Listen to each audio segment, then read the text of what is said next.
Dalam rangka memperingati Dies Natalis Universitas Semarang ke-35 atau Lustrum ke-7, Universitas Semarang menyelenggarakan International Conference on Sustainable Development Goals atau USM SDGs 2022.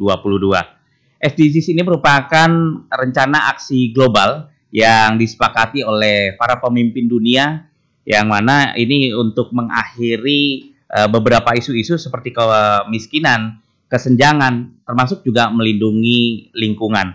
Seperti apa gambaran dari seminar internasional di samping saya? Ini sudah bersama saya Ketua Pembina Yayasan Alumni Universitas Diponegoro, Profesor Sudarto MIS PhD. Selamat siang, Prof. Selamat siang. Kabar baik, Prof? Alhamdulillah sehat-sehat. Sehat selalu ya, Prof. Pak Fatir sehat. Alhamdulillah sehat juga, Prof. Amin. Prof, kita ingin tahu juga nih, Prof. Apa sih yang ingin dicapai dari seminar internasional ini, Prof? Iya, jadi saya kira Universitas Semarang mengambil tema peran perguruan tinggi di dalam mewujudkan SDGs. Ini saya kira tepat sekali, timely begitu, karena sekarang sedang menjadi topik yang hangat. Jadi kalau kita bicara SDGs itu kan ada pertumbuhan ekonomi, ada kesejahteraan, ada kesehatan, pendidikan, dan lingkungan, mencakup semua segi kehidupan. Nah, bagaimana perguruan tinggi itu berperan di dalam mewujudkan SDGs itu? Perguruan tinggi kan punya 3 misi, yaitu pendidikan, penelitian, dan pengabdian kepada Tridharma masyarakat. perguruan tinggi ya, Prof? Tridharma perguruan tinggi. Nah, pilar penelitian dan pengabdian kepada masyarakat itu diharapkan mampu mewujud dalam pencapaian target SDGs. Pengentaskan kemiskinan, menghapus kelaparan, pendidikan, kesehatan, kesempatan kerja, kemudian lingkungan yang lestari.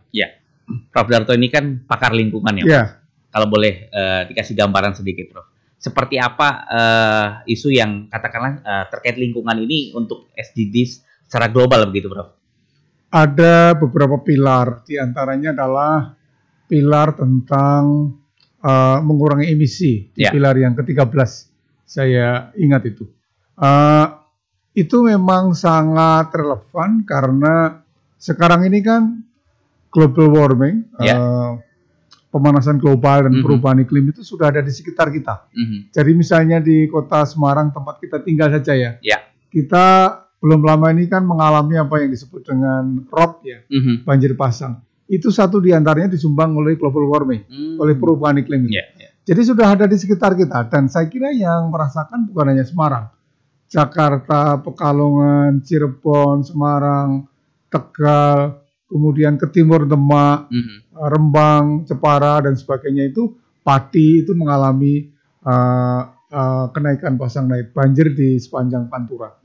Itu sangat kita rasakan dan menunggu peran perguruan tinggi begitu.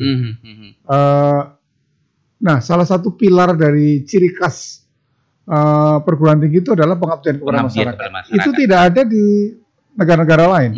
Jadi negara-negara lain itu fungsi pendidikan tinggi itu pendidikan dan penelitian. Tidak ada yang disebut sebagai community service itu ciri khas betul, dan harus nampak bahwa perguruan tinggi itu memberikan sumbangan yang berarti untuk memecahkan persoalan-persoalan sebagai bagian dari SDGs itu.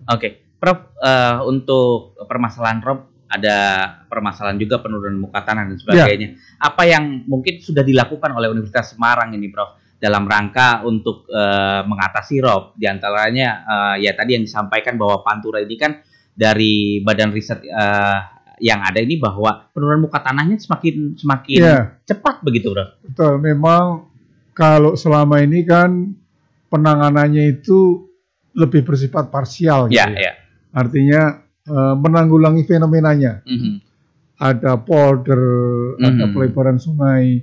Saya tidak mengatakan tidak penting, itu penting. Dan kita rasakan dengan polder di beberapa tempat di kota Semarang itu banjir berkurang begitu. Nah, lambat laun kan sebagai bagian dari apa yang disebut dengan giant seawall ya.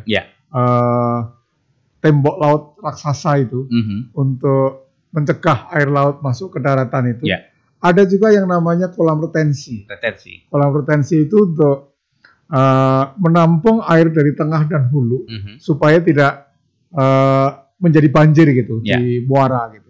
Lalu ada juga yang disebut sebagai sabuk di tengah untuk menampung aliran air dari atas. Nah ini saya kira sudah mulai ada penanganan yang sifatnya proaktif, yang dari sumbernya begitu.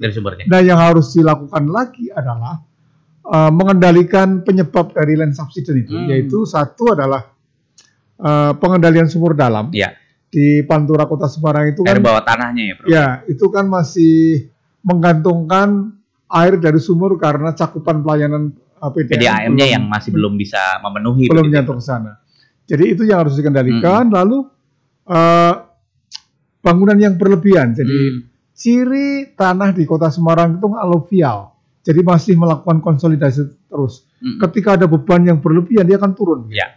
Nah, saya ingat ketika saya masih tingkat 1 di Undip tahun 74 itu. Pak Batir belum lahir kali. Iya, belum, Bro. Direncanakan itu belum kali. Belum, Bro. Nah, itu saya masih bisa mancing di muara. Di dekat apa yang disebut dengan menara laut itu. Nonton dangdut, mancing dapat ikan 9. Sekarang udah nggak bisa. Susah itu. Ya, ikan 9-nya udah hilang. Udah hilang ya, Bro ya. Genangan semua karena dulu kan ada tambak, ada lahan terbuka. Sekarang sudah berubah semua menjadi bangunan. Dulu kan fungsinya sebagai reservoir gitu. Itu sudah hilang semua. Sudah hilang. Prof, ini kan untuk air bawah tanah ini kan ada upaya secara teknis ini menyuntikkan kembali air ke dalam tanah gitu melalui sumber resapan. Dan yang beberapa waktu lalu Universitas Semarang juga bekerja sama dengan pemerintah Kota Semarang untuk membuat sumur resapan. Secara teknis seperti apa ini, Prof? Dan apa manfaatnya, Prof? Jadi awalnya kan ada sumur resapan. Sumur resapan itu punya 2 fungsi. Satu adalah menampung air larian, runoff, sehingga tidak terjadi akumulasi menjadi banjir gitu. Yang kedua adalah menambah cadangan air tanah. Nah, hanya persoalannya di Kota Semarang itu tidak semua daerah itu cocok untuk sumur resapan. Di daerah Pantura itu ketika kita menggali tanah begitu, 1 meter sudah keluar air ya, Bro. Jadi, nah itu yang ditemukan oleh dosen Fakultas Teknik Sipil Pak Edi itu dengan evolusi dari sumur resapan itu menjadi pipa resapan. Pipa resapan. Pipa resapan itu menyerap air hujan mulai dari talang-talang itu diresapkan, kemudian dialirkan ke tanah begitu, ke kiri dan kanan gitu, sehingga bisa tidak harus ke bawah gitu, ke kiri dan kanan. Jadi itu cocok sekali untuk semua daerah gitu. Saya kira itu sebuah inovasi yang dilakukan oleh dosen kita dan layak untuk diapresiasi, layak untuk didiseminasikan. Dan pemerintah kota sudah setuju untuk menerapkan di beberapa daerah. Itu memberikan sumbangan untuk mengurangi air larian. Investasinya besar nggak gitu? Enggak sih, 1 unit itu sekitar 1,5 juta. Murah berarti ya, murah. Bro, ya? Artinya dibandingkan dengan konsekuensi dari banjir, saya kira tidak terlalu mahal. Tidak terlalu mahal. Kalau sumur resapan sekitar sekarang ini antara 500 sampai 600 juta. 500 sampai 600 juta. 500 sampai 600 ribu, maaf. 500 sampai 600 ribu bukan ya. Juta ya. Kalau itu 1,5 juta. 1,5 tapi juta, memang kemampuannya juga lebih bagus. Lebih bagus begitu, Bro. Bisa mengatasi permasalahan-permasalahan yang ada begitu ya, Prof ya. Sama dengan sumber resapan. Jadi pertama adalah mengurangi air larian, menampung air hujan itu. Kemudian yang kedua adalah menambah cadangan air tanah. Jadi di daerah-daerah yang masih mengandalkan pada sumur itu bagus sekali. Oke. Prof, kembali ke Semirang Internasional nih, Prof. Rencananya ada tema apa saja nih, Prof, yang diangkat dan siapa saja yang akan menjadi pembicara dalam Semirang Internasional ini, Prof? Jadi info yang saya terima dari panitia itu kemarin melaporkan pesertanya sudah mendekati angka 300. 300 ya, Prof? Ya, 300, ada 10 negara. kalau dilihat dari tanah air kita, mulai dari Aceh sampai Papua ada. Wah, semua ada ya, Prof, ya. Terwakilannya, Prof. Jadi saya kira ini menjadi kesempatan untuk menunjukkan bahwa USM itu mampu menyelenggarakan seminar yang besar. Skala internasional. Dan ini memang sejak saya diamanai menjadi ketua pembina ini memang saya dorong. Jadi ini saya kira seminar konferensi internasional pertama kali. Ya. Dan tahun depan harus ada tambah lagi, karena ini penyelenggaranya Fakultas Teknologi Pertanian, TP, tetapi multidisiplin. Jadi SDGs bisa dilihat dari pangan. Dari pangan ya, Prof. Bisa dilihat dari berdampak ekonomi juga begitu ya, Prof. Ekonomi, dari sosial. Saya melihatnya dari dimensi lingkungan. Lingkungan begitu ya, Prof. Terus kemudian direncanakan keynote-nya itu Pak Ganjar Pranowo, tapi masih menunggu konfirmasi dari beliau. Kemudian keynote dari kalangan saintis itu sudah confirm semua. Ya. Baik akan hadir secara luring maupun daring. Oke, baik. Terakhir satu lagi. Silakan. Saya kira ini menjadi media yang baik untuk mendorong teman-teman dosen di USM publikasi. Jadi sekarang kan ukuran kemajuan sebuah universitas dan ukuran nanti menjadi unggul itu adalah publikasi. Jadi namanya adalah academic reputation. Yeah. Kalau di World Class University itu hampir 30% itu nilainya. Nah, semua perguruan tinggi itu memulai budaya publikasi itu dengan international conference. Dan nanti kan artikel-artikel yang disampaikan oleh para peserta itu dipublikasi melalui proceeding maupun artikel jurnal. Jadi ini it is a good start lah untuk menumbuhkan academic atmosphere di USM ini. Di samping juga sebuah pembuktian di mana para saintis itu maupun praktisi itu bertukar pengalaman, bertukar pikiran tentang apa yang mereka lakukan untuk memberikan kontribusi bagi pencapaian SDGs. Kita saling belajar di sana. Ya. Oke. Terakhir, Prof, pesan kepada masyarakat ini, Prof, kan karena SDGs ini kaitannya untuk bisa menyejahterakan masyarakat secara global. Apa yang mungkin bisa dilakukan oleh skala rumah tangga begitu? Terus terang kan bicara SDGs itu kan evolusi dari MDGs. Sebelumnya ada MDGs, betul. 2015 belum banyak tercapai. Sekarang kemudian dilanjutkan dengan SDGs sampai 2030. Salah satu tantangan dari SDGs adalah masih ada persepsi bahwa SDGs itu urusannya dunia internasional. Gitu ya.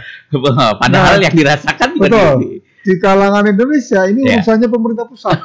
Gitu ya, Bro, ya. Padahal di Perpres tentang percepatan SDGs itu nampak bahwa jelas-jelas mengamanatkan bahwa pencapaian SDGs itu harus dilakukan baik pemerintah daerah, gubernur, bupati, wali kota, dengan organisasi massa, termasuk NGO, akademisi, dan pengusaha.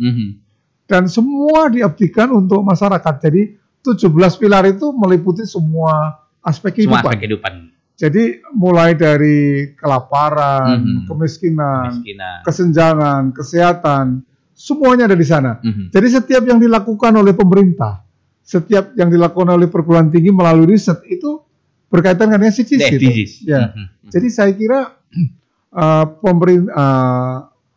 pemerintah dan masyarakat itu layak untuk melihat, menunggu gitu hasil dari konferensi apa yang dilakukan oleh para ilmuwan itu. Jangan-jangan mereka di Menara Gading gitu. Kalau risetnya itu tidak membumi kan di Menara Gading. Ini yang harus kita kita amati gitu ya. Kita adili tanda petik apa yang dilakukan oleh teman-teman perguruan tinggi. Baik, terima kasih Prof. Sukses untuk seminar internasionalnya. Semoga bisa menghasilkan sesuatu tentunya untuk kesejahteraan masyarakat dunia begitu, Prof. Terima kasih banyak. Selamat siang, Prof. Assalamualaikum warahmatullahi wabarakatuh. Waalaikumsalam warahmatullahi wabarakatuh.